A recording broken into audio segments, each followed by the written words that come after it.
All right, guys. Today we're trying to get our track width or overall width set.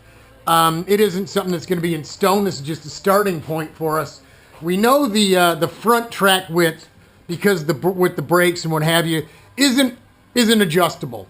Isn't readily adjustable, and we can get into the possibility of it being adjustable some other time. You could make shims to go on the hub between the wheel and the hub if you wanted to go out further. You could put different wheel types with a deeper back spacing to move the inside in further and shallower on the outside and what have you to move things around. And this is just the stuff that we got from Brother Kenny, so we're just going with it. I think I've mentioned before to my nose, and I think we're going to put a standard side panels and nose on this thing now. We were going to go crazy and put fancy one-of-a-kind bodywork on it, but we've already made the side Nerf bars a regular standard rectangle. So at this point, let's just put standard bodywork on it and call it done. We know our nose is right out of the mold about 37 and a quarter, and from tread to tread here, I think we're at about 37 and a quarter, if not a hair under that. So what we're doing with the board here is because the front wheels aren't really adjustable in and out without changing wheel size, like I mentioned, we're kind of set standard. We get the pitman arm straight down, steering wheel straight, on the spline. It's not bolted on, and then what we'll do is we build something up here to simulate the bottom of the floor tray to make sure that our round stock isn't going up the hill, downhill, whatever, at least too much to go, above or below the floor. We don't want to lift the floor tray up like this, and we don't want it to be way down. What we're doing with the board here is we get it up against the sidewall of the tire here. We'll move it out. Right, and then we'll push it in. You can see it's touching here, it's not touching there. And you just keep moving it till it touches both sides. And you can feel that it stays there. You can get a flashlight and shine it up from underneath to make sure it's touching both sides. And then you move on down here and say when I started, these were out a little further. So say they were, touching both sides here and we had this big old gap. What you do is you take the tools, take the wheel on and off a million times.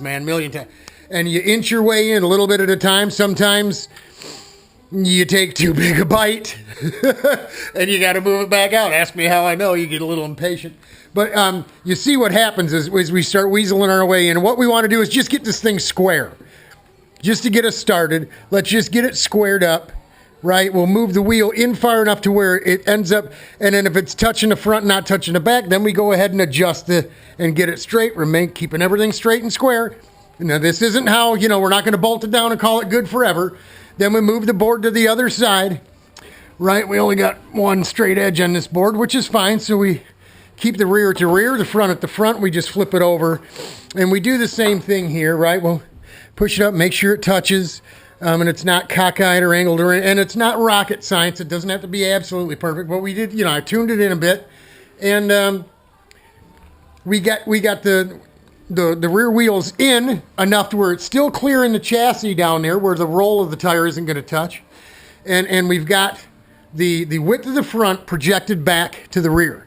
So we're good and square now. We got one good square. Now, will the rear stay there? Probably not. They may go in a little. They may come out a little. It depends on how the cart handles. A plethora of different things, but this is how we square it up. You can use fishing line to do the same thing. Mount something off of here that holds the fishing line. Things maybe you could screw it in and bring the line in real close. You kind of need two people to do that. Somebody to watch when it touches the front and rear, and then you're projecting this thing here. That's called stringing the chassis. A lot of guys do that with real race cars too. Some old timers still do it that way. So why are we doing all this? First of all, to get our bars set, our Nerfs set to where right now they're 3/4 of an inch inside of this straight edge, this projected straight square edge. We know these really probably aren't, we're not going to really buy new wheels to make them any skinnier. So 3/4 in from this line here on the tire puts us not quite to the tread, so somewhere between the tread and these mold marks. That leaves us a little fudge factor. That's about where the body work will sit, okay?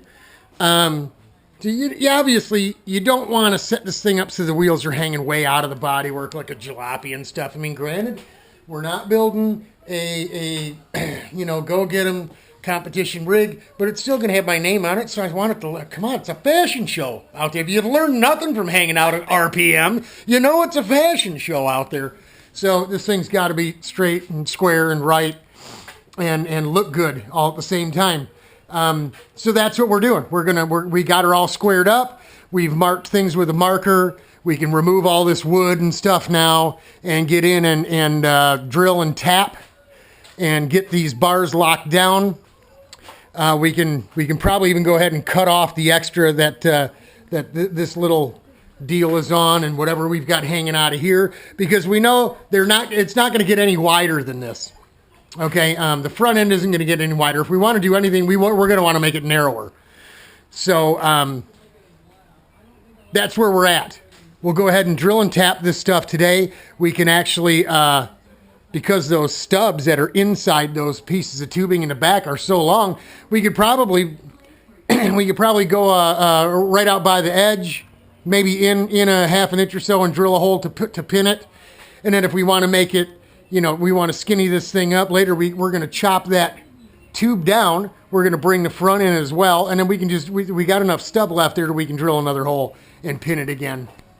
No big deal. So that's what we got going today. Working on the overall track width, getting it squared up, getting the nerfs nailed down. So now we can, after we get done with this, and we get her all the scrap cut off and all the leftover stuff inside these seat stubs that we put on to put these seat struts on, we're going to go in and hog those off too. No sense in leaving 6 inches of 5/8 steel inside there when you're not going to use it. And then we can move on to getting this rear bumper thing squared up, and then we'll have front and rear bumpers, side nerfs. Really, we're going to run around and get some more pan tabs on the back, this back section here, under the seat, around the sides.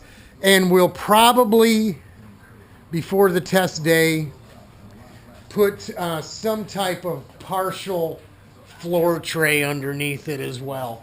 At least underneath the seat. Maybe not a perimeter tray, but we'll see.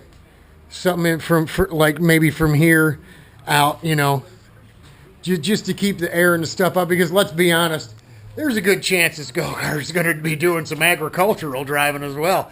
You get some rookies in these things and they don't know where the track goes, or they do and they're not used to laying down. The perspective from laying down compared to semi-sitting up or sitting straight up is completely different.